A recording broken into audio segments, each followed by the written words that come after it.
Hello, I'm Pam Newton with Innovation 360 Austin, and I want to talk today for just a little bit about a topic that is so important to me, and that is young children of alcoholics and addicts. I worked for almost 14 years when working with the Betty Ford Center for a population of age 6 to almost 13 who loved someone who was addicted to alcohol or other drugs. And one of the main questions that was asked so many times by the mom, the dad, the grandmother was, what do we tell the kids? How do I explain this painful thing to them? And is it better that we just don't talk about it? And the answer is an emphatic no.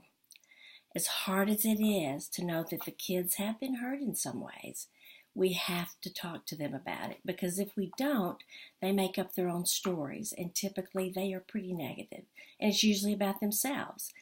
Mainly what they usually feel is that somehow they were responsible for what's going on in the family, and for dad's or mom's behavior toward them, and coldness and anger or inconsistent behavior.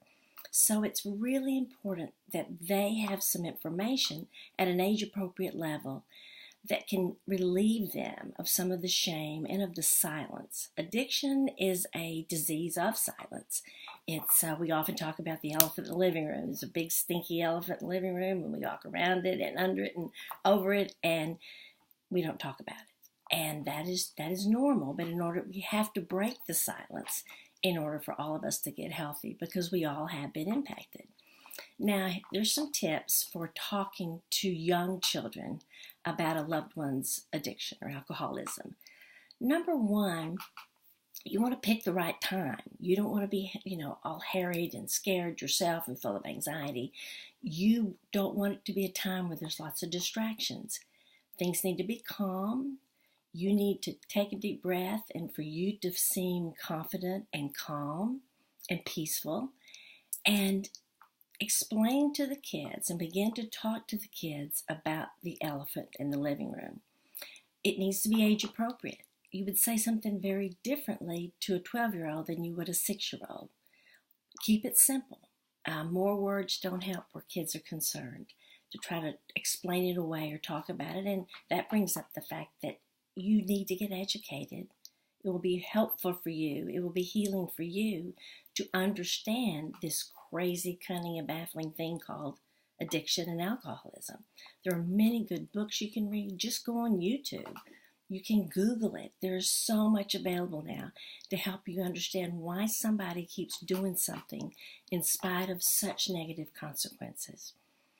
The other thing is to be sure that you acknowledge the impact of the alcoholism on the family and on the children.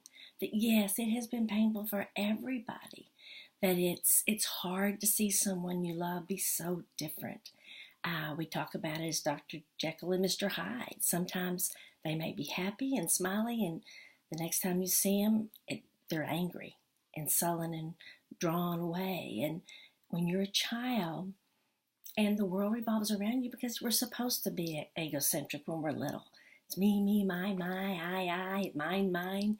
That's the way we are. We make up stories that it's about us in some way.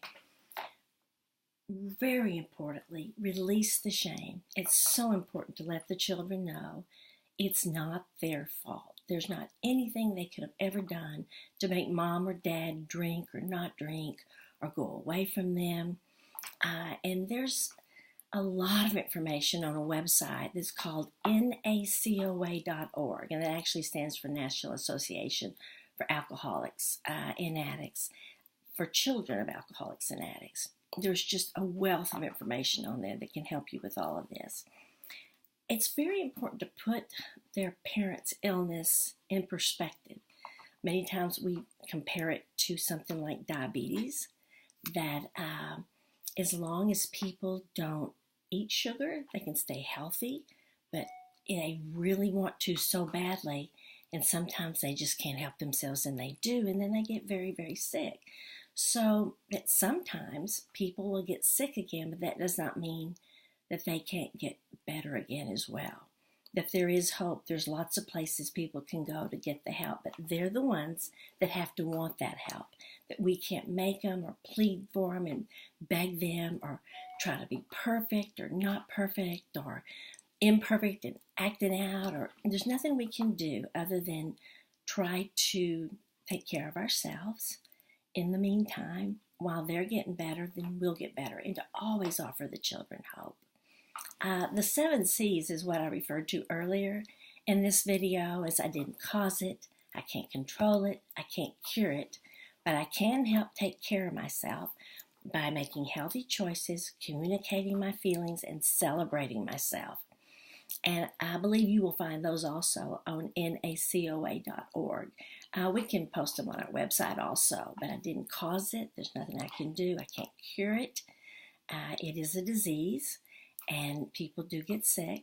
I can't control it. It's so important because I know a lot of you watching this have tried to control it. I have in the past in different ways with different people, either pouring it out or hiding it, or and children, in working with them, had some very unique ways of trying to control it. And the question was, well, did that stop them? And it was always no. It just made the alcoholic addict really mad. We would be happy to refer you to some people who could be helpful. If you don't feel comfortable with talking to it, I'll be happy to talk to you. You can call Innovation 360 at 512-710-5533, and you can ask for me, Pam Newton, and I would be happy to talk to you on the phone about how to talk to children and why it is so important.